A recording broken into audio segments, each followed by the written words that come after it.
Muito bem, vamos dar então seguimento ao nosso simpósio.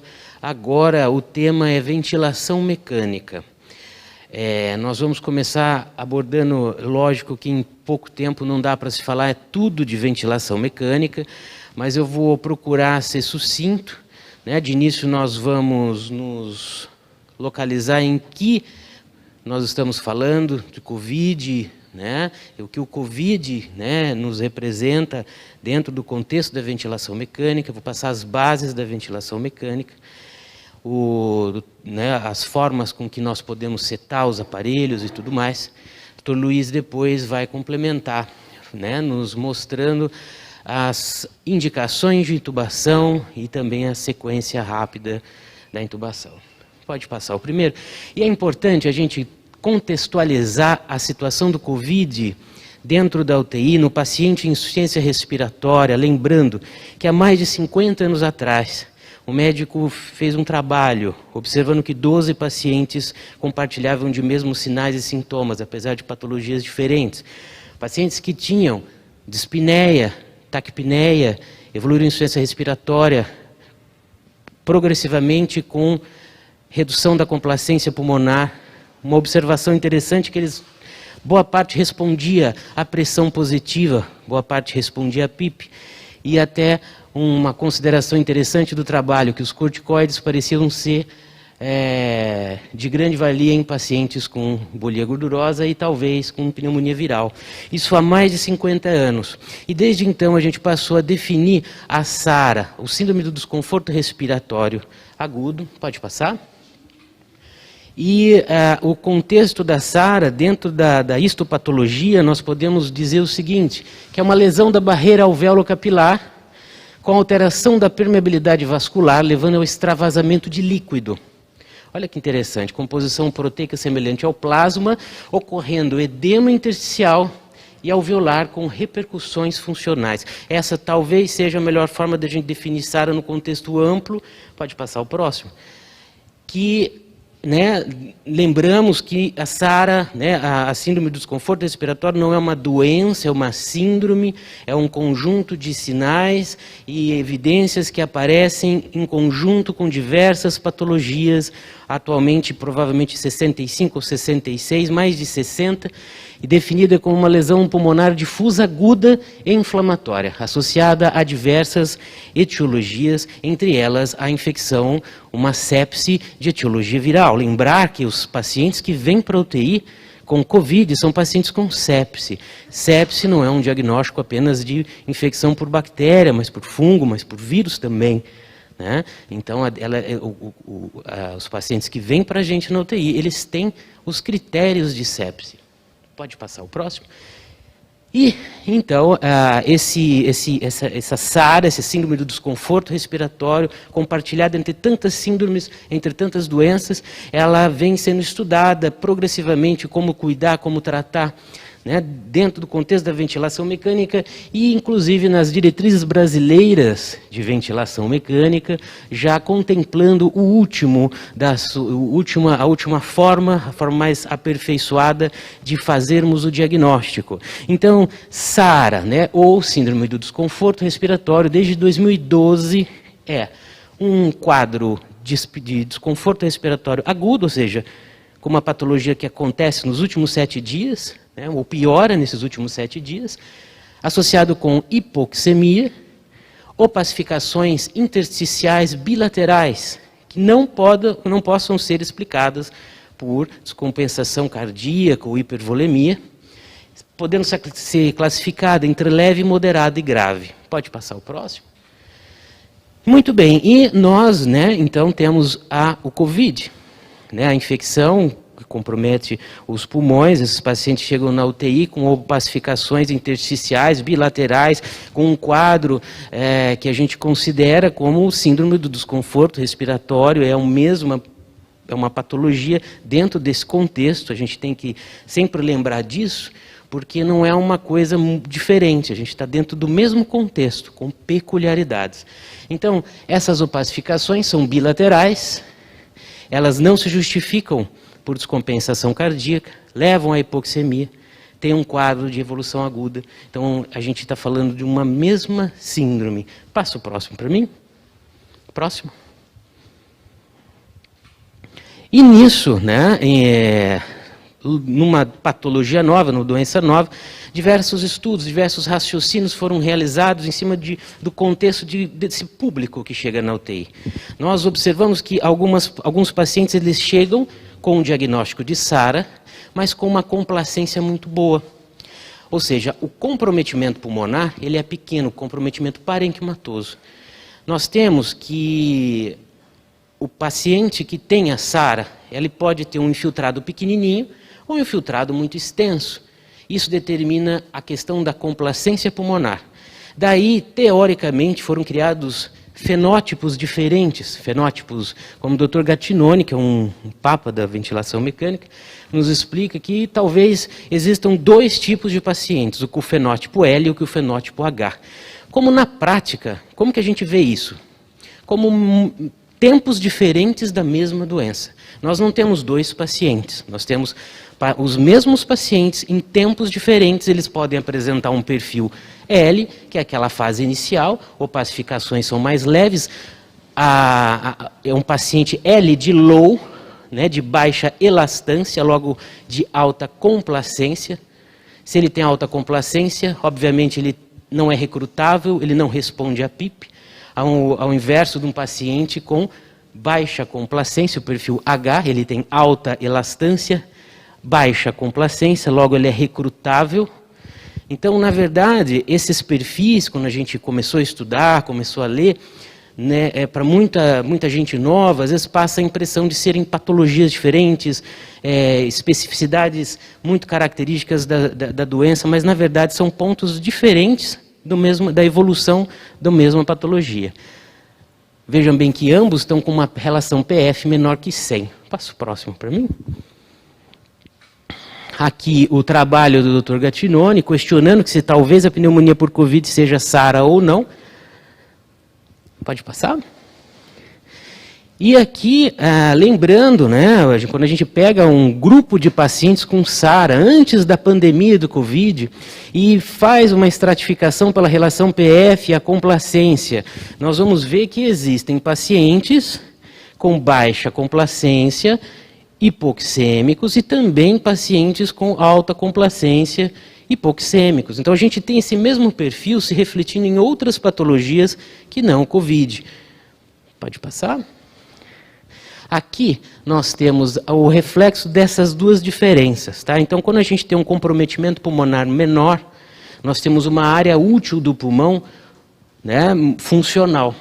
Nessa tomografia nós temos dois tipos de pacientes. Um com uma complacência boa, ou seja, eu consigo colocar bastante volume naquele pulmão com uma pressão pequena, porque o pulmão ele está distensível, tá? E o outro que tem um comprometimento grande, ele tem consolidações. Então a área útil do pulmão é menor. Veja que nessa imagem, aperta de novo, veja que nessa imagem segunda, aqui, não, volta, eu acho que é um videozinho. Não? Então tudo bem.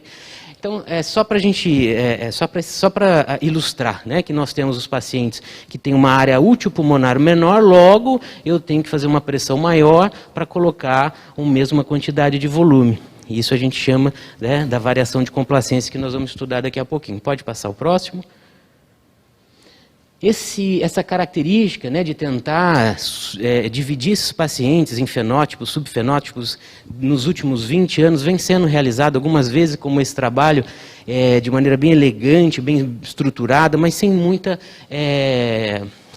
função prática para a gente. Então isso também não é novo. Passa o próximo. E aqui um trabalho recente, aqui, inclusive eu vou mandar depois para vocês, vou mandar no grupo. Esse trabalho ele foi feito pelo pessoal de Barcelona, tá? O Dr. Carlos Fernando, mostrando que os achados clínicos, o manejo ventilatório e o prognóstico da SARA causada por Covid são similares aos da SARA que não tem relação com Covid.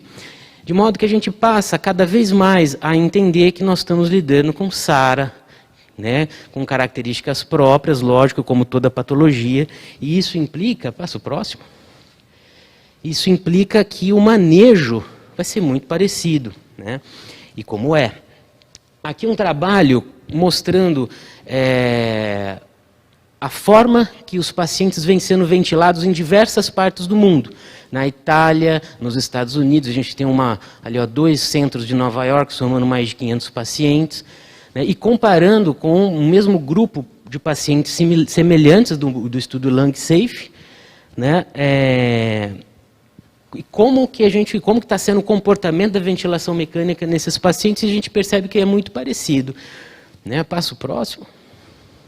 Aqui um outro estudo comparando grupos de SARA com Covid e sem Covid na questão da complacência, né? Porque sempre houve essa questão, os pacientes eles sempre são admitidos com uma complacência muito maior, não é?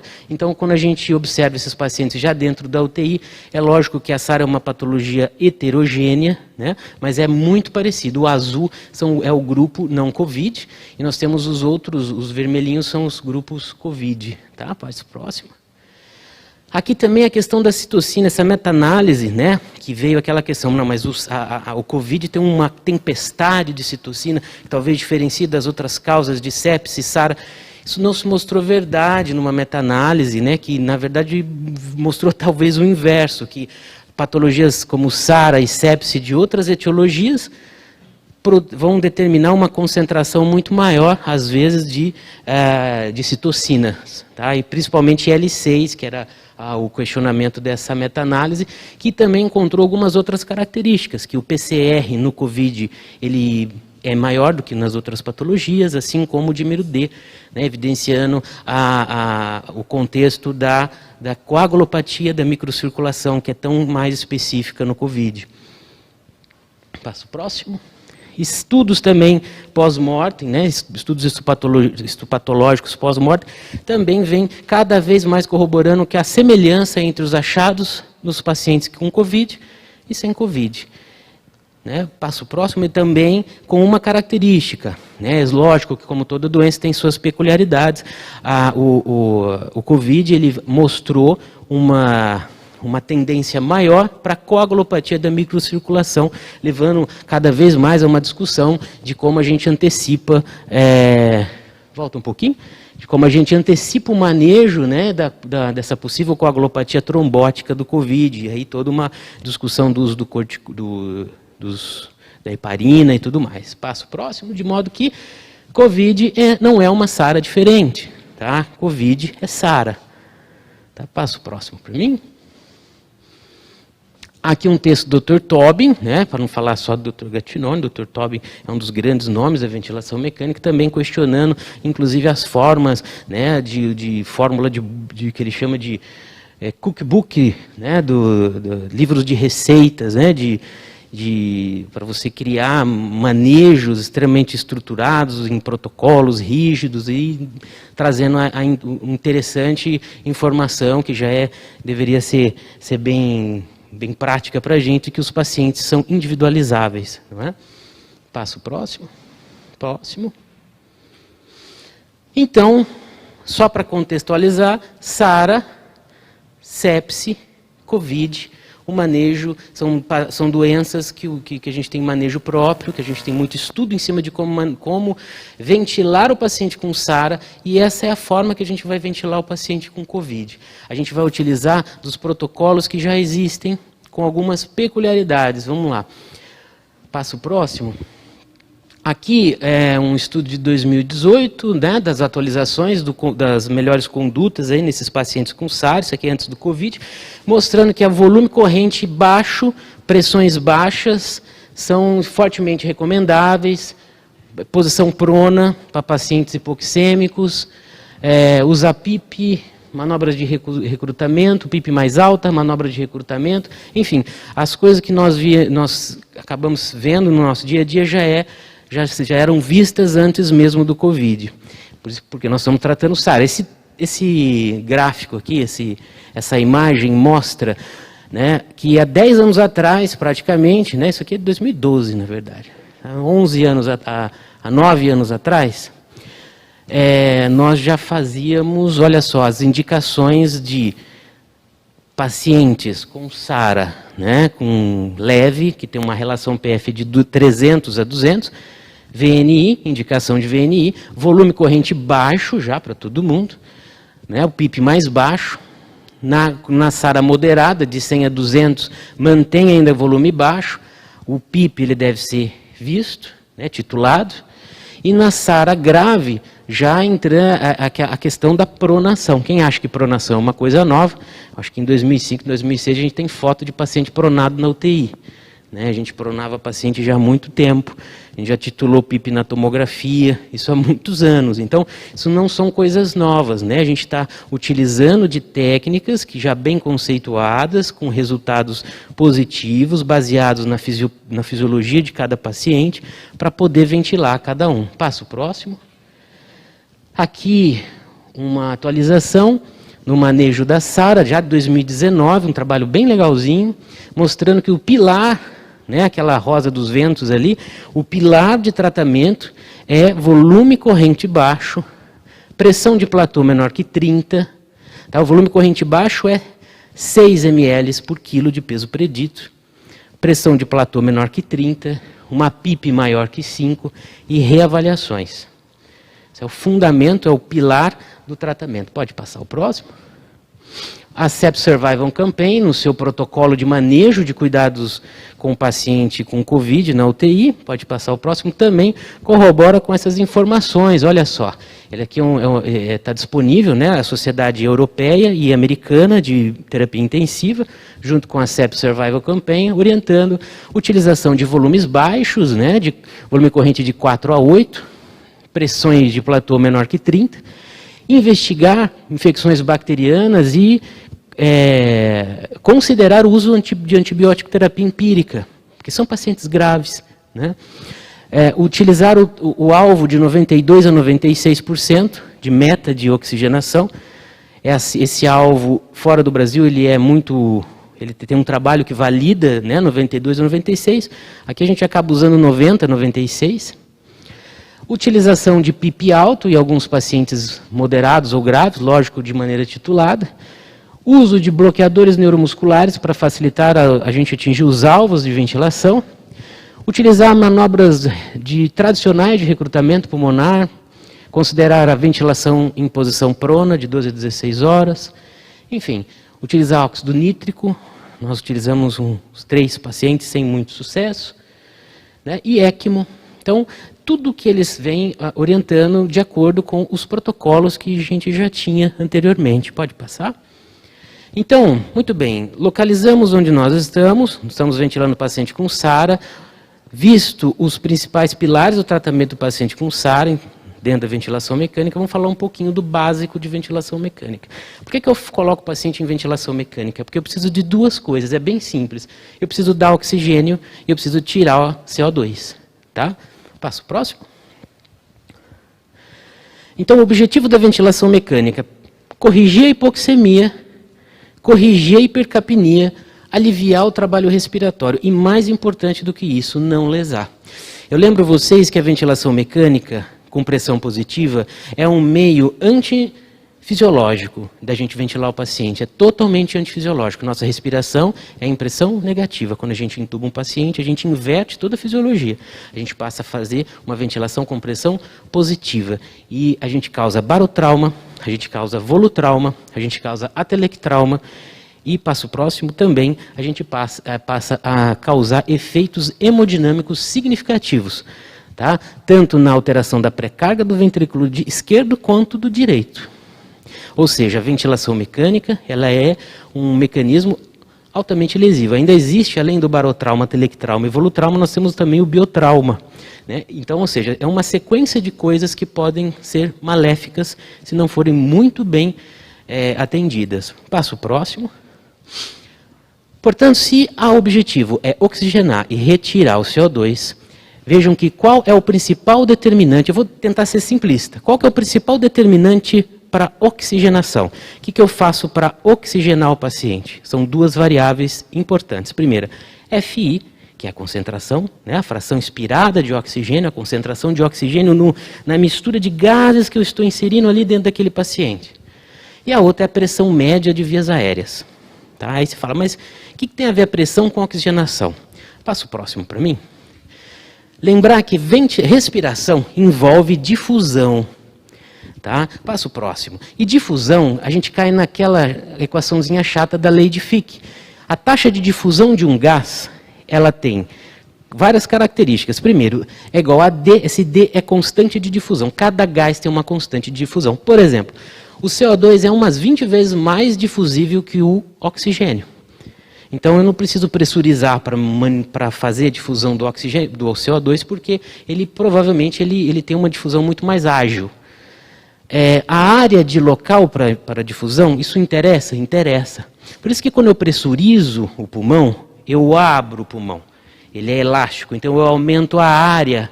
E quando eu aumento a área, eu aumento a taxa de difusão de gases. Principalmente ali que a gente quer o oxigênio. E ΔP, que é o gradiente de concentração, depende do quê? A difusão vai do mais para o menos. Então, quando eu aumento a FI, quando eu aumento a concentração de oxigênio na mistura dos gases, o que vai acontecer? Eu vou aumentar a minha difusão de oxigênio. Então, volta 2 para mim.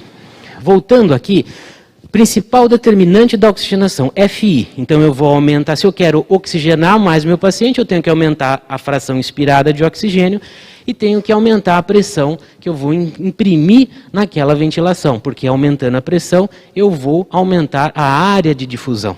Quando eu quero remover o CO2, como ele já é muito difusível, a gente trabalha com ventilação alveolar. Ventilação alveolar, o que é isso? Ela é correspondente ao volume minuto menos o espaço morto. Então, o que é o espaço morto? É aquele espaço, né, onde o ar está e não faz troca. Então, o espaço morto da traqueia, da mangueira ali do respirador, do tubo, da traqueia do paciente. Todo esse espaço é um espaço morto. Como é que eu reduzo? Reduzindo a traqueia do respirador, traqueostomizando, isso são formas de eu reduzir o espaço morto. E como eu aumento meu volume minuto, que talvez seja uma das formas mais eficientes de eu lavar esse CO2, o volume minuto é a relação entre volume corrente e frequência respiratória. Então, volume corrente e frequência. Se eu aumentar meu volume corrente, tá? Se eu aumentar minha frequência respiratória, eu aumento meu volume minuto, logo eu aumento minha ventilação alveolar e logo eu promovo uma maior retirada do CO2 ali desse meio. Então, de maneira bem simplista, a gente dividiu o objetivo em 2, e aqui eu coloquei 5 parâmetros importantes. Passa o próximo. Mais um. Então, vamos colocar como que funciona, então, o respirador, o circuito básico do respirador. Aí, eu vou precisar que você vá apertando devagarzinho, que tem umas animaçõezinhas. Então, olha só, eu representei o respirador, passo o próximo, como um pistão. Tá? Essa é a primeira parte do circuito, ó, como a válvula ali inspiratória, né, de uma maneira bem simplista, representada como um pistão. Passo o próximo. E o sistema respiratório também eu representei de maneira bem simplista como um pistão, né, com um diafragma. E esses dois, ele deixa eu passar aqui. Ah, tá bom. Tá bem.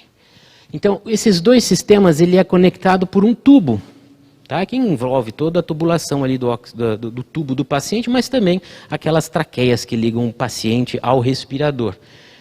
Bom, muito bem, passo o próximo. Então agora vamos dar um foco nesse sistema respiratório. Pode passar? O sistema respiratório, então, ele tem que ser pensado. Aqui é o pulo do gato. Aqui a gente vai entender como que funciona a equação do movimento e entender a principal curva que a gente tem que olhar no respirador. Então preste atenção. Nós temos aqui esse sistema respiratório, olha de coisa bem simplista, né? A gente tem que existe a gente pode dividir isso em duas forças. A força restritiva, tá? Então o sistema restritivo é o quê? É o tubo, é aquela parte dura, onde o ar passa. Então, é o tubo, é a traqueia, são os brônquios. Essas são a porção restritiva de todo esse sistema.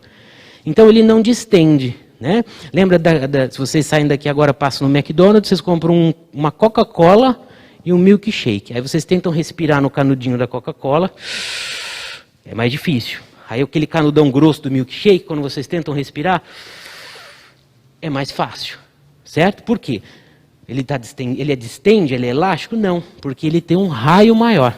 Então, a gente tem várias características e essa é a ideia do sistema restritivo, tá? Desse sistema que envolve o tubo da via aérea mais o tubo endotraqueal.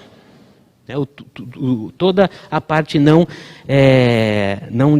que não respira, né, faz parte do espaço morto, é uma parte que não se distende. Lembrem-se, então nós temos um componente restritivo que determina uma pressão restritiva e, logo abaixo, passo próximo, nós temos também, né, passo próximo, o elemento elástico.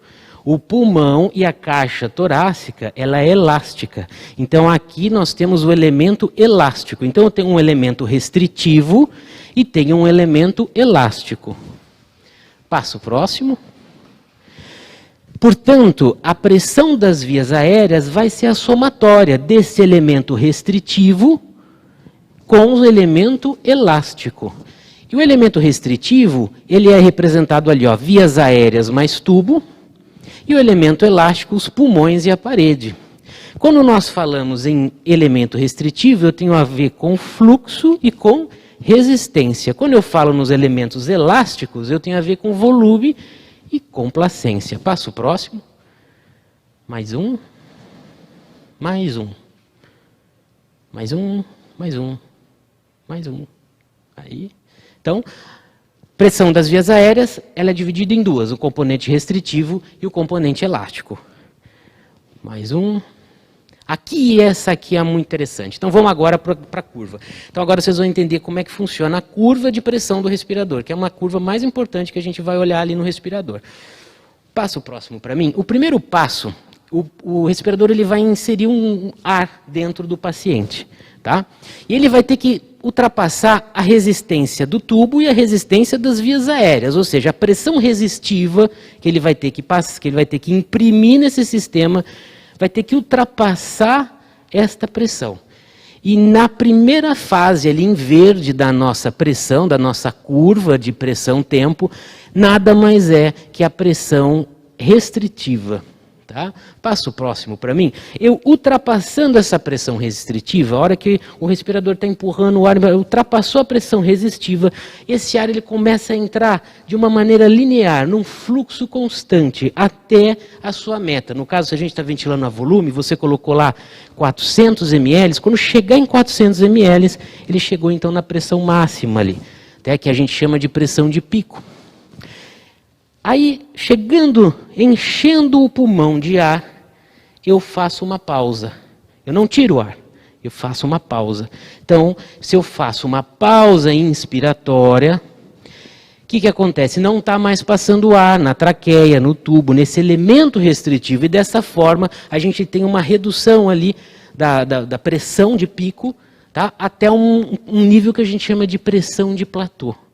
E assim nós dividimos a curva em duas fases. O que é isso? Uma fase restritiva. Lembre-se que esse ponto inicial, né, esse verdinho, ele é vencido no início e ele é retrocedido no final. E tem um componente elástico que diz respeito à pressão de platô. A pressão de platô, quando você faz aquela pausa inspiratória, ela nos mostra a pressão elástica, a pressão do componente elástico. Ela vai refletir a pressão que está dentro do alvéolo. Então, a pressão que está dentro do alvéolo é a pressão de platô, do componente elástico. Tá bem? Passo próximo. Aí, muito bem, então nós vimos a curva de pressão e outra curva importante que é a curva de fluxo. A curva de fluxo, né, quando nós ventilamos um paciente, por exemplo, a volume, ela tem que ser constante. Então o fluxo a gente chama de onda quadrada. O que é onda quadrada? Perto próximo. Essa onda, nós temos na onda de fluxo, tá? O braço inspiratório ele é diferente, né? Então, quando ela é invertida, quando entra o ar, a onda é positiva. Quando o ar sai, ela é negativa. Então, numa onda de fluxo constante, ela vai ficar quadradinha.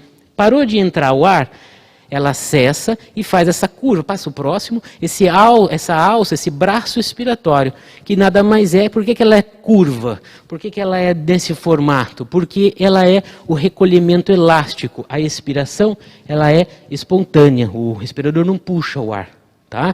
Então ela é espontânea e ela tem essa retração, esse recolhimento elástico do sistema respiratório, dá esse formato para a curva, né, expiratória. Então nós temos na curva de pressão o braço inspiratório, o braço expiratório. A curva pode ser quadrada quando o fluxo é constante, passa o próximo. Volta um pouquinho, e pode ser em desaceleração. Uma coisa fundamental aqui, um conceito fundamental. O tempo inspiratório é igual ao volume corrente sobre o fluxo. Então veja bem, essa equação é muito importante para a gente entender alguns conceitos fundamentais. Vejam bem, se eu aumento o meu fluxo, o que acontece com o meu tempo inspiratório? Eu diminuo o meu tempo inspiratório. Então, se eu aumentar o fluxo, eu diminuo meu tempo expiratório. Se eu aumentar o meu volume corrente e manter o mesmo fluxo, eu aumento o meu tempo inspiratório. Por que é importante isso aqui? Porque quando eu ventilo a volume, lembra? Eu não tenho na mão o tempo inspiratório. Eu vou controlar o tempo inspiratório a partir do meu controle do volume corrente e do fluxo. Quando eu estou ventilando a pressão, vai aparecer um botãozinho do tempo inspiratório. Então, eu vou manipular o meu tempo inspiratório e indiretamente eu vou avaliar o meu volume corrente e meu fluxo. Onda de fluxo menor, fluxo curto, fluxo menor, tempo inspiratório maior. Né? Passo próximo. Então, aqui é o padrão de onda de fluxo em rampa. Tá? Esse é um padrão mais próximo do fisiológico, a gente respira mais ou menos assim. Tá? Tem o braço inspiratório, ela é em desaceleração, respeita muito mais a nossa fisiologia e é a curva que a gente usa quando está ventilando o paciente a pressão. O grande problema, às vezes, de ventilar a volume é que o paciente fica muito mais desconfortável se ele não estiver tão acordado. Ele geralmente tende a se acoplar melhor quando a gente ventila a pressão, por conta disso. Né? Então, passa o próximo, aqui o braço expiratório, pode passar, mesma coisa. Então, só para a gente ter um exemplo, pode passar? Aqui nós temos, no cantinho, o padrão de onda, né, o fluxo de onda quadrada, e ali o gráfico de pressão, mostrando aquela fase inicial que corresponde à pressão restritiva do sistema, chegando à pressão de pico após um fluxo linear, a pausa inspiratória determinando, então, um encontro da pressão de platô, que é a pressão importante, porque é a pressão elástica, é a pressão que vai nos representar a pressão alveolar, é a pressão que provavelmente próxima daquilo que está dentro do alvéolo. Passo próximo. Pode passar. E aqui, uma outra coisa, ó, aquele mais apagadinho do lado mais próximo aqui, ele está o normal, eu coloquei o normal para a gente comparar. Veja bem que aquela curva, ela tem uma pressão maior. Mas essa pressão ela é maior às custas da pressão resistiva, concordam? Que o tracinho verde ele ficou maior. Geralmente, isso acontece, né, se eu aumento a pressão às custas do meu componente restritivo, isso pode acontecer provavelmente porque eu posso ter uma obstrução de via aérea. Imagine um tubo todo rolhado, todo cheio de plugs mucosos, eu tenho uma resistência, algo que está obstruindo a minha via aérea, então o que vai acontecer com a minha pressão resistiva? Ela vai aumentar, logo a minha curva vai aumentar às custas do aumento da pressão restritiva. Vejam que a pressão de platô ela é igual nessa curva de pressão maior com uma curva normal. A gente não mudou o componente elástico, houve uma mudança no componente restritivo. Passa o próximo. Então aqui a gente aumentou a resistência das vias aéreas, aumentando o componente restritivo, e com isso a gente aumentou a pressão da curva. Né? Então, olha, a pressão de pico ela é grande, mas a pressão elástica, do componente elástico, pressão de platô, ela continua igual. Passo o próximo. Aqui uma representação, pode passar. Aqui eu fiz uma outra coisa. Tá? Aqui a ondinha normal. O que eu fiz? Eu acelerei o fluxo, eu aumentei o fluxo. Tá? Quando eu aumento o fluxo, o que acontece com o meu tempo inspiratório? Ele diminui. Então vejam que a onda ela ficou menor, mas ao mesmo tempo a pressão ficou mais alta, porque se a gente olhar ali na equação do movimento, quando eu aumento o meu fluxo, o que acontece com a minha pressão das vias aéreas? Ela aumenta. Então, aumento do fluxo leva ao aumento do componente restritivo. Então, da mesma forma, olha só, o que aumentou? A curva ficou menor, porque eu aumentei o fluxo, eu diminuí o tempo inspiratório. Ela ficou menor, mas ela ficou mais alta, a pressão de pico é maior, às custas do componente restritivo. Enquanto a pressão de platô, nada se alterou. Passa o próximo. Pode passar. Aqui já é diferente. Vejam que a pressão está mais alta, mas às custas de uma pressão de platô mais alta. Vejam que, em comparação com a curva normal, esse componente restritivo está igual. Eu não alterei a resistência, eu não alterei o fluxo, porque o tempo é o mesmo. Então, por que a pressão de pico ela é maior? Ela é maior porque o componente elástico é maior. Isso acontece quando eu tenho alterações da complacência pulmonar. Passa o próximo. Isso aqui é a imagem da Sara. Tá? Então, olha só como é importante a gente entender a curva de pressão.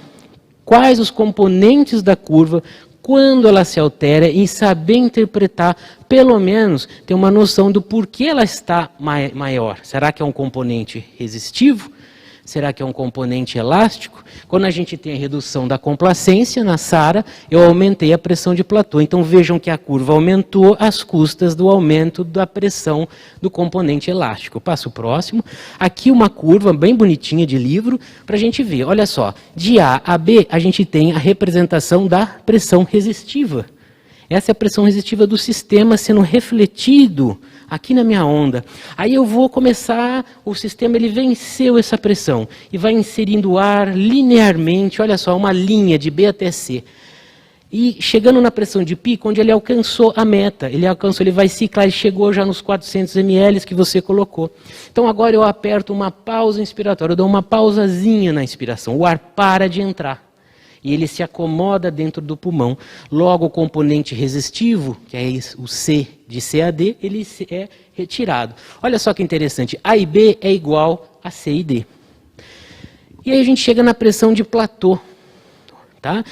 E essa pressão de platô, ela vai estar mais ou menos aí próxima da minha pressão alveolar, a pressão do pulmão. Daí a importância da gente manter um platô menor que 30. Por quê? Porque quanto maior a minha pressão de platô, mais eu vou distender o meu alvéolo. Então a gente tem uma outra questão que eu não vou colocar aqui, que é a equação da energia. Né? Que, em resumo bem sucinto, quanto mais energia eu coloco dentro do paciente, mais lesão eu causo. Né? É o princípio do máximo repouso. Então eu tenho que imprimir menos energia. O que imprime energia? Quando eu dou volume e quando eu dou pressão. Então, isso é um princípio básico, eu vou dar menos volume, menos pressão.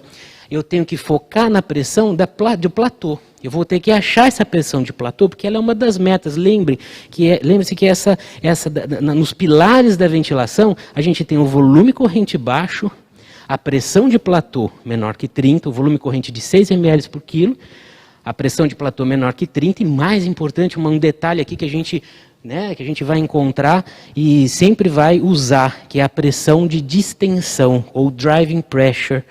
A driving pressure, ou pressão de distensão, é a pressão que distende o meu alvéolo. O que é isso? Olha só, da letra E à letra F, tá? Então a gente começa a expiração, né? Olha lá, do E a gente começa o processo da expiração passiva, a retração elástica desses componentes que vai levando a saída do ar até um ponto zero, que no caso ele está mais alto que o zero, porque a gente está com PIP. Então a letra F corresponde ao PIP, a pressão expiratória final.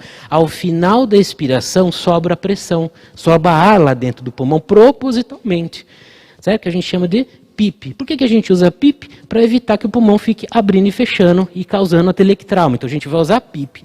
A diferença entre a pressão de platô e a PIP, a gente chama de pressão de distensão, que é a pressão de distensão alveolar pode ser chamada de pressão de complacência, pode ser chamada de driving pressure, né, como foi descrita recentemente. Então, esse gráfico ele é muito importante, porque toda vez que vocês olharem no respirador, vocês vão tentar identificar esses pontos e vejam que tudo se explica conceitualmente. Passa o próximo. Pode passar. Então, aí eu falei complacência, complacência, complacência. Só para a gente entender onde está a complacência aí. Complacência é aquela ideia do pulmão. Está dentro do componente elástico. Então, passa o próximo.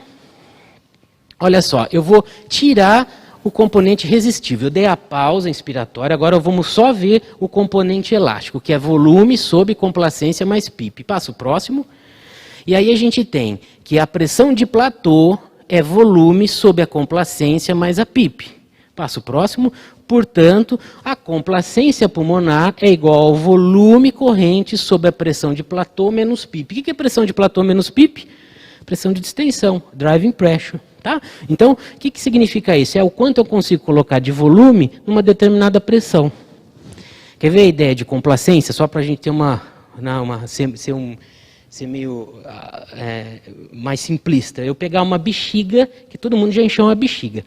Se eu pegar uma bexiga novinha e encher, eu vou fazer uma pressão maior para colocar um determinado volume. Se eu pegar uma bexiga velhinha, já bem molinha, e for encher, eu vou colocar menos pressão. Então eu tenho que essa bexiga ela é mais complacente, ela cabe mais volume com a mesma pressão. Tá? Esse é o princípio da complacência, a relação de volume corrente sobre a pressão de platô menos PIP. Passa o próximo. E eu consigo calcular isso, sim, na ventilação. Tá? Isso faz parte das medidas de mecânica ventilatória, que a gente costuma fazer muito quando a gente está ventilando a volume, que fica muito mais fácil, porque a onda de fluxo a gente consegue deixá-la quadrada. Então, com um paciente bem sedado, olhem só, tem 3 curvas ali, eu só mostrei 2. Né? A de baixo, que vocês já viram, né? Só identifiquem lá a pressão restritiva, a pressão de pico de 40, fez a pausa inspiratória, foi para 30, que é a pressão de pausa ou pressão de platô, né? E depois a expiração. A onda de cima, ali a do meio, é a onda de fluxo. A onda de fluxo ela é quadrada porque ela é linear. Após um período, a gente faz uma pausa, então o fluxo fica em 0. E nesse momento do fluxo 0, olha lá a curva de cima, que é a curva do volume, o volume está dentro do pulmão. Eu injeto esse ar dentro do pulmão e seguro. E aí a gente vai chegar na nossa pressão de platô. Como é que eu calculo na prática complacência e resistência? Complacência, tá? É o volume corrente expirado dividido pela pressão de pausa, né? Pressão de platô menos a PIP.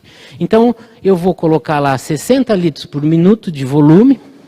Por que eu coloco 60 litros de volume para fazer cálculo de complacência? Toda vez que vocês forem ler, a gente tende a fazer isso. Por quê? Porque 60 litros por minuto, quando eu vou calcular a resistência, eu só posso olhar o fluxo em litros por segundo. E geralmente a gente regula o fluxo em litros por minuto. Então, se eu colocar 60, vai ser igual a 1. Então, facilita o cálculo.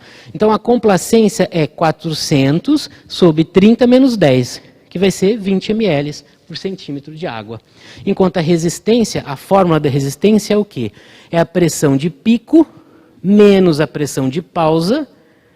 Tá? Então, é aquele componente resistivo, eu estou achando a resistência baseada no meu componente resistivo, pressão de pico menos a pressão de pausa sobre o meu fluxo inspiratório em litros por segundo, que aí, se eu deixar meu fluxo em 60, eu vou conseguir fazer igual a 1, fica bem mais fácil. Tá? Então, essa é a forma que a gente tem para fazer o cálculo da complacência e da resistência.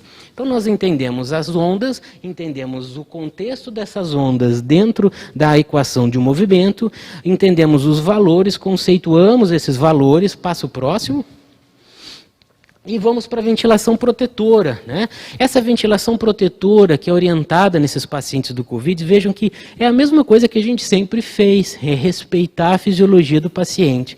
Mas olha só, essas recomendações do consenso americano, passa o próximo, mostram que eles recomendam usar volume corrente baixo, de 4 a 8, próximo, e pressão de platô menor que 30.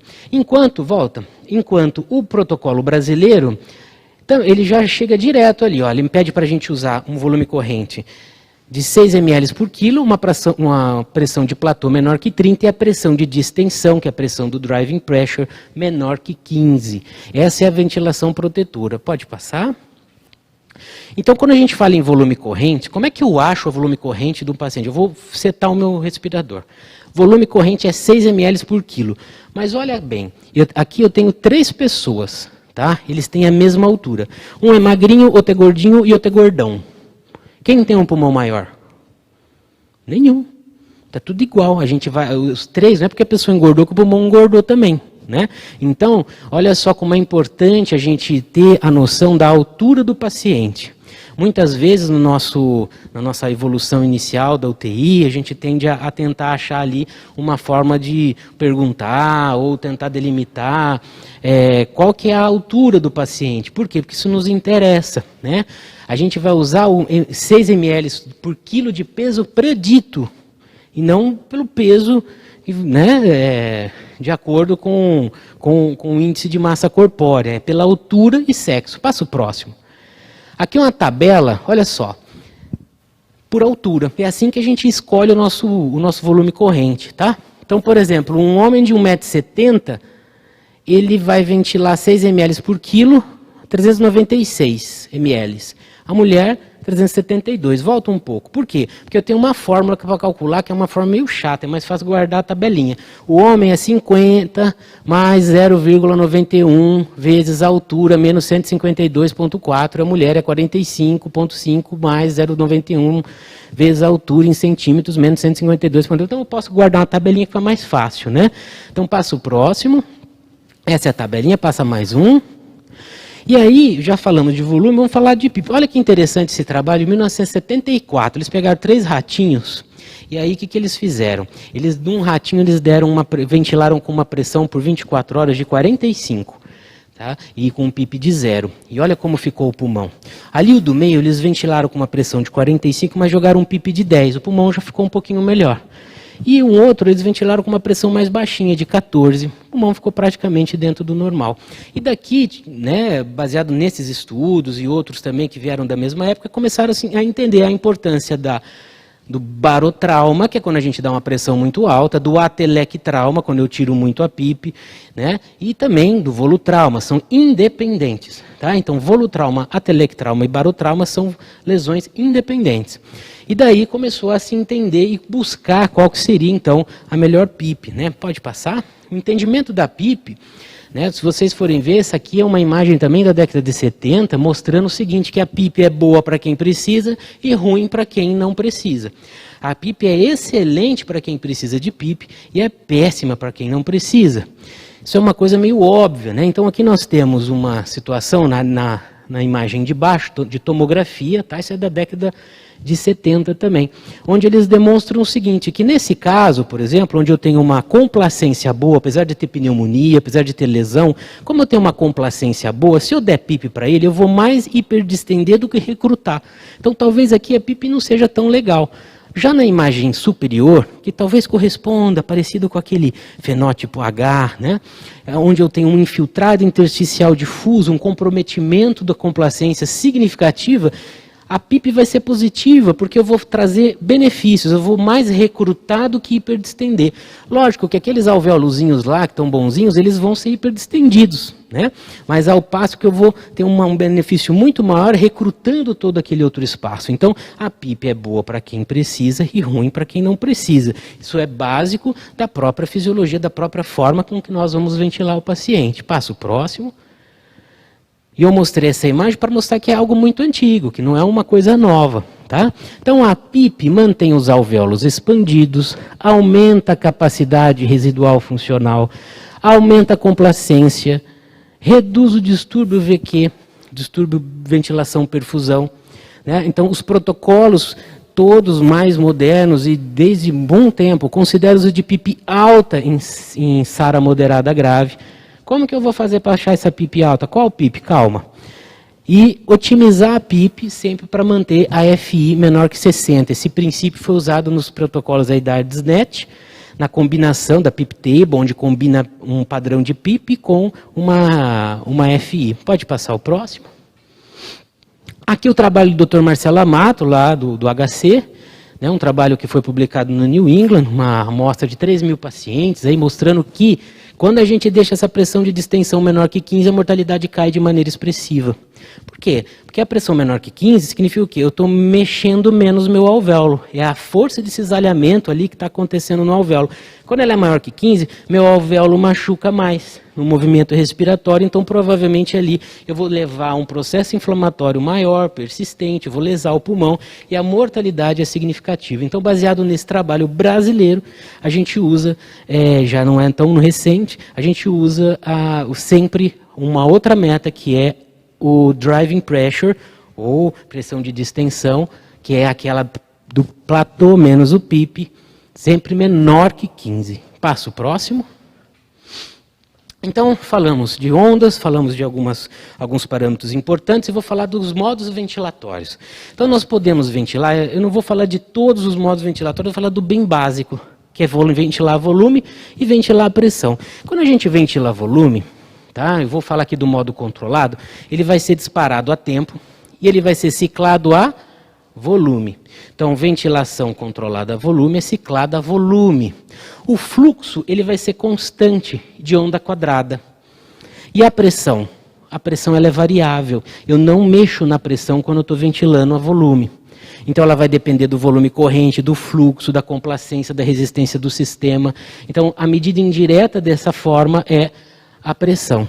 Tá? E aqui está a onda de pressão, embaixo ali, a onda de pressão do paciente que está ventilando a volume. Quando eu faço um modo de ventilar, quando eu ventilo o paciente a pressão controlada, tá? Então a pressão controlada, ela vai ciclar a tempo. Tá? Então, ventilar um paciente a pressão, eu estou ciclando a tempo, daí a importância do tempo inspiratório. O tempo inspiratório é o principal. A gente acha que a pressão é o principal botão na hora que a gente está ventilando a pressão, e não é, é o tempo inspiratório. E o grande pulo do gato ali, para a gente acertar na ventilação a pressão, é adequar o tempo inspiratório à curva de fluxo. Eu preciso observar a zeragem da curva de fluxo, aí eu vou saber que o meu tempo está adequado. Tá? Então, o modo de ventilar, quando eu ventilo o paciente a pressão, eu estou ciclando a tempo, ele está disparando a tempo, ele é limitado à pressão. Então, ele cicla a tempo e é limitado à pressão. E o volume corrente, por outro lado, ele é variável, ele é consequência do delta de pressão, ele é variável ao sistema. Né? Então, por isso que muitas vezes, como a questão das metas ventilatórias, dentro dos pilares mais importantes, a gente tem o volume corrente, então eu vou ventilar esse paciente, às vezes, a volume. Fica muito mais fácil ventilar a volume. E existe essa situação hoje, às vezes você, para ventilar a pressão, para usar outros modos, você tem que aprender, você tem que saber o que você está fazendo. Não é tão simples iniciar a ventilação do paciente com Covid para atingir as metas utilizando pressão. A gente tem que entender o que a gente está fazendo. E desse modo, como a gente está tendo uma pandemia, um monte de gente nova entrando em UTI, um monte de gente que nunca ventilou. Então, essas ideias de padronização, com a setagem inicial, começar em volume controlado, né, usar a PIP table, passa às vezes a impressão que é só isso que é certo, e não é. Eu acho que isso é uma medida válida para a gente homogeneizar os cuidados, né? Mas se você tem mais afinidade com o modo ventilatório, você vai usar aquele. O importante são as metas e não o modo, tá? Então, inclusive tem um trabalho de 2016, se não me engano, publicado no Chest, que ele faz uma meta-análise tentando entender qual modo é melhor. Porque metade do mundo ventilava, sempre foi assim, né, Luiz? Sempre tem um pessoal que ventila mais a pressão, outro mais a volume. Qual é melhor? Nenhum. É tudo igual, não muda mortalidade, não muda morbidade, isso é um trabalho bem referenciado. Tá? E tudo depende de você saber o que você está fazendo. Passo próximo. Pode passar. Isso aqui a gente já falou, pode passar. Então aqui, só para evidenciar o modo volume controlado, a gente vai, ele é ciclado a volume, 6 ml de quilo de peso predito. A gente pode calcular na fórmula, ou usar uma tabelinha para achar o volume que eu vou colocar. Eu vou sempre usar um volume minuto de 7 a 8 litros. Tá? O fluxo inspiratório, ele é predeterminado, constante quadrado, e geralmente ele vai estar certo, tá? Essa é outra diquinha. Vai estar certo quando ele é 5 vezes um volume minuto. Então, quando a gente multiplica por 5 vezes o volume, vai dar mais ou menos o fluxo, significa que a gente está mais ou menos equilibrado aí.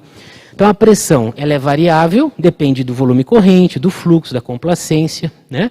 Vou colocar o alarme de pressão em 30 a 40, né? Dependendo, às vezes até 45 é tolerável, né? Enfim, pode passar o próximo. Aqui a onda, olha só o gráfico no respirador quando eu coloco um paciente ventilando a volume, tá? Então vejam, a primeira fase da onda, eu estou sem ponteira aqui, é ruim, mas a primeira fase da onda, a gente tem a primeira linha é o volume, a segunda é o fluxo e a terceira é a pressão. A onda de pressão que a gente estudou, tá? É aquela onda bonita que faz o pico, que você faz a pausa, que aparece o platô, é quando a gente ventila volume, ela fica muito mais bonita, tá? Então, eu faço uma pausa inspiratória e eu consigo achar uma pressão de distensão. Veja na segunda fase ali da onda. Passa próximo. Passa próximo, a gente já viu esse. Pressão controlada, né? A gente cicla a um tempo pré-determinado, o principal botão é o tempo inspiratório, né? O volume corrente é variável, a gente vai tender a usar uma frequência respiratória no ajuste menor para os pacientes obstruídos, a gente sempre tem que dar uma relação um pouquinho maior de ins e es, e uma frequência às vezes maior para os pacientes restritos. Porque, olha só, né, se a gente tem também no Covid esses dois perfis, esses dois tempos diferentes da doença, você vai ter um momento onde ele vai se comportar como um paciente mais obstruído e outro momento onde ele está todo infiltrado que vai parecer um paciente mais restrito. Volume com minuto sempre de 7 a 8 ml litros por minuto. O fluxo sempre decrescente. Essa é a vantagem da ventilação à pressão. O fluxo decrescente, o paciente está meio acordado, quando ele está ventilando a pressão, ele fica mais confortável, porque o fluxo é decrescente. O único problema da pressão é que por ele estar mais acordado, ele vai puxar mais ar, então ele vai tender a fazer um volutrauma, ele vai puxar muito ar, então tem que ficar muito em cima disso, né? Ao passo que há um maior desconforto, é uma maior tendência a fazer a sincronia quando a gente está ventilando a volume, né? Tem as vantagens do volume, mas tem a desvantagem de às vezes ser mais assincrônico. Tem a vantagem da ventilação à pressão, de ela ser mais confortável, mas ao mesmo tempo ela pode trazer um volume maior se o paciente também estiver espontâneo. Então, passo próximo. Aqui a curva de pressão, vejam bem, né? A primeira é a curva de... Esse é o gráfico, né? Quando a gente está ventilando um paciente à pressão. Primeira linha, volume. Segunda, fluxo. Terceira, pressão. Vejam como é importante, né, ajustar o tempo inspiratório na segunda parte ali da curva, onde a gente tem aquele aumento de resistência. Se eu não ajusto bem o meu tempo inspiratório, o meu fluxo ele não chega a zero e eu acabo hiperestimando a minha pressão alveolar. Então veja que não é tão simples, né? Então a gente tem que entender o que a gente está fazendo, tem que entender bem os modos para poder usar. Passo próximo. Pressão de pico. Se evitar que ela ultrapasse 40, 45, pressão de platô sempre menor que 30, isso a gente já falou. Passa. Isso eu já mostrei para vocês, olha lá, isso aqui tem mais de 10 anos, é a mesma coisa, a gente vai usar sempre volume corrente baixo para todo mundo, vamos usar 6 ml por quilo, a gente vai usar um PIP mais baixo para quem não precisa, um PIP mais alto para quem precisa, a gente pode pronar esses pacientes quando a relação PF for menor que 150, a gente pode usar bloqueador neuromuscular, principalmente quem vai ser pronado, que tem essa dificuldade às vezes de acoplar. Posso usar ECMO, posso indicar ECMO, né? Pensar em indicar ECMO para aqueles que têm uma relação PF menor que 80. Lembrando que nós não fazemos ECMO aqui. Próximo. Aqui a gente já viu. E essa aqui é a receitinha de bolo, tão criticada, mas é bem compreensível que a gente tenha uma visão, assim, uma forma de homogeneizar os cuidados, tá? Como que eu vou setar o meu respirador quando eu chego e intubo o meu paciente com Covid? Então, chegamos nesse ponto. Isso aqui é do protocolo do HC. Então, eu vou colocar volume corrente, vou colocar 6 ml por quilo de peso ideal, lembrar aquele esqueminha, que o peso ideal é pela altura, tem a forma, tem uma tabela. O fluxo eu vou usar de 30 a 60. A frequência respiratória inicial eu posso colocar de 25, o PIP inicial de 10. A FI de 60. Eu costumo pôr FI de 100, porque geralmente o paciente já está meio desconfortável, né? É difícil a gente iniciar com... Eu costumo colocar 100 e depois espera um pouquinho e você vai abaixando. E usar bloqueio muscular se necessário. Passo próximo. Aqui, olha só. Isso aqui eu copiei, tá? É do HC. Paciente sob sedação profunda, eles sugerem propofol, midazolam e garantir uma analgesia. Aqui a gente usa midazolam e fentanil. Esse modo, né, básico aí de ventilar, né, uma receitinha para a gente iniciar uma ventilação. Aqui a tabelinha e muito bem. Coloquei esse paciente em suporte ventilatório. Ele está, eu vou usar uma PIP, uma tabela da PIP. Veja que eles criaram uma adaptação da PIP Table da ARDSNet, mas bem legal, eu acho que é bem funcional. Né? E que, olha só, eu vou iniciar minha ventilação com 60 de FI, 10 de PIP. E eu vou olhar, vejam bem como é fácil usar isso. O alvo da minha saturação, ali no amarelinho, é entre 90 e 95. Vamos supor que está menor que 90. O paciente está saturando 89. O que eu faço? Eu vou andar para a esquerda. Então eu vou eu vou andar para a direita. Eu vou aumentar minha FI para 70. Espero mais 2 minutinhos. Verifico de novo a saturação. Está menor que 90? Eu vou andando, aumento 1 ponto no PIP. Aí, olho de novo, daqui 2 minutos. Está menor que 90? Vou andar, vou passar a FI para 80. A hora que eu chego nessa fase mais vermelhinha da minha titulação da PIP, aí eu vou fazer uma mini titulação, vou tentar achar a minha PIP. Passo o próximo. Aí a questão assim, titular a PIP. Já existem trabalhos mostrando que não existe uma forma ideal de você achar a PIP. Tá? Nenhuma forma é ideal, porque nenhuma traz nenhuma redução de mortalidade, de desfecho. Tá? Existem várias formas. A gente pode usar a PIP Table, que é uma coisa meio engessada. Aquele do HC é uma adaptação da PIP Table. Aí você tem o low e o high PIP.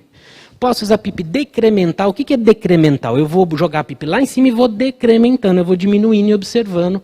Tá? Então, PIP decremental, eu aumento e vou diminuindo. E cada vez que eu diminuo de 2 em 2, eu vou chegar lá em 20, vou diminuir de 2 em 2. E em cada vez que eu chegar que eu vou diminuir, eu vou observar um parâmetro. Eu posso olhar a complacência estática, que a gente já sabe calcular, que a gente viu a fórmula. Posso usar a tomografia por impedância elétrica, eu nem sei, nunca vi. Né? A gente não tem isso aqui, mas eu posso usar, olha que interessante, o driving pressure, aquela pressão de distensão, pressão de platô menos a PIP, que é bem facinho de achar. E aí eu vou achar qual que é a menor PIP na menor driving pressure possível. Né? Posso usar PIP incremental, eu posso ir subindo de 2 em 2. Ela tem um pouquinho de desuso, por quê? Porque quando eu faço a PIP decremental, quando eu aumento e vou diminuindo, eu aproveito uma coisa da fisiologia do pulmão, que é a esterese pulmonar. O pulmão, ele abre de um jeito e fecha de outro. O que é isso? Eu estou com o pulmão todo infiltrado. Eu coloco PIP de 5, eu abro uns alvéolos. Aí eu coloco PIP de 10, eu abro outros. Aí vai ter alvéolo que só vai abrir com 15. E vai ter alvéolo que só vai abrir quando eu bater em 20. Mas eu cheguei lá em 20, se eu jogar de volta para 10, uma parte daqueles que só abriam em 20 vão continuar abertos. Uma parte daqueles que só abriam em 15 vão continuar abertos. Uma parte dos que estavam em 10 vão também continuar abertos. Então, o pulmão abre de um jeito e fecha de outro. Isso é o princípio, né, da esterese pulmonar. Né? Então, a gente pode utilizar da PIP decremental nesse sentido. E tem o ponto de inflexão inferior pela técnica dos volumes aleatórios. Isso é mais antigo. A gente vai usar a curva de pressão, de volume-pressão, e achar o ponto de inflexão inferior. Né? Então, esse é mais antigo. A gente já usou isso um pouquinho. Mas eu nem vou me deter muito, tá? Que a gente talvez seja um pouco mais complexo. Passo próximo. Então vamos fazer uma forma bem simples, tá? Cheguei lá na fase vermelha da tabela. Eu tenho que já não tá, o paciente está hipoxêmico, já estou com PIP alto, minha FI está alta, já fiz a titulação, coloquei os parâmetros, setei os parâmetros iniciais, mas não está melhorando, então eu vou fazer uma titulação. Isso aqui é recomendação lá do HC também, a mini titulação de PIP. É bem fácil. Eu vou o primeiro passo, eu tenho que estar com o paciente sedado, curarizado, bem adaptado, hemodinamicamente estável, idealmente a PAM tem que estar maior que 80, e durante o procedimento não pode cair para menos de 60. E assim, aí eu vou avaliando, eu posso usar noradrenalina, tem várias formas que a gente pode se utilizar para manter essa PA, mas é muito importante a questão hemodinâmica na hora que a gente vai fazer isso. Então, o que acontece? Eu estou lá com uma PIP de 10, aí eu subo para 20. Subo de uma vez? Não, sobe devagarzinho, sobe 14, espera um pouco, dá uma olhada. 16, dou uma olhadinha, 20. É rapidinho, mas cheguei em 20, espera um pouquinho. Como é que está a PAM? Está boa, muito bem. Então, avalio a estabilidade hemodinâmica. Se a PAM tiver maior que 60, né, se cair, eu aborto. Mas eu tenho outra coisa, eu mantenho a pressão de pico 40 ali no máximo, tá? Então, porque eu vou aumentar a PIP para 20. Eu não vou ultrapassar também, fazer uma pressão de pico de 70. Aí não adianta, tá? Então, eu tenho que também ser um pouco protetivo. Vou reduzir, cheguei com a PIP de 20. O paciente está estável. Eu vou reduzindo de 2 em 2. Então, eu vou para 18. Eu vou 20, vamos lá, estamos em 20. Aí eu vou fazer o quê? Vamos ver quanto é que está a pressão, o driving pressure. Aí eu vou lá e anoto. Depois a gente faz de cabeça isso, mas você vai lá e anota. Agora eu passo, daqui um minutinho eu passo para 18. Vejo lá como é que está meu driving pressure. Eu deixo uma pausinha inspiratória, calculo. Vou para 16, vou para 14, vou para 12. Voltei lá para baixo.